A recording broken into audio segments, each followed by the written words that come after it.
നമ്മളെല്ലാം ഏറെ ആകാംക്ഷയോടെ കാത്തിരുന്ന ടർബോ ഇന്ന് റിലീസ് കഴിഞ്ഞിട്ടുണ്ട്. ഞാൻ നേരത്തെ സൂചിപ്പിച്ച പോലെ കഥ വലുതായിട്ടൊന്നും ഇല്ലെങ്കിലും ഒരു ആക്ഷൻ എൻ്റർടൈൻമെൻറ്റ് എന്ന നിലയിൽ പ്രതീക്ഷിച്ചിരുന്നു. ആ ഒരു രീതി തന്നെ വൈശാഖ് അതിനെ കൊണ്ടുവന്നിട്ടുണ്ട്. ആക്ഷൻ എല്ലാം തന്നെ ആ ഒരു ടെക്നോളജിയും അല്ലെങ്കിൽ അതിൻ്റെ ആക്ഷൻ രീതികളെല്ലാം അദ്ദേഹം ഗംഭീരമായിട്ട് പ്രസൻറ്റ് ചെയ്തിട്ടുണ്ട്. അങ്ങനെ ഒരു സിനിമയാണ്, കഥയ്ക്കപ്പുറം ആക്ഷൻ ചെയ്തൊരു സിനിമയാണ് ടർബോ എന്ന് പറയുന്നത്.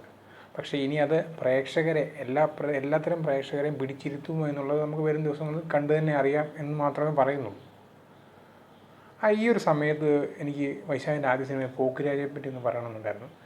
ഞാൻ ആ പോക്കിരാജ് എന്ന് പറഞ്ഞ സിനിമ ഏകദേശം ഒരു 3 വട്ടം കണ്ടിട്ടുണ്ട്.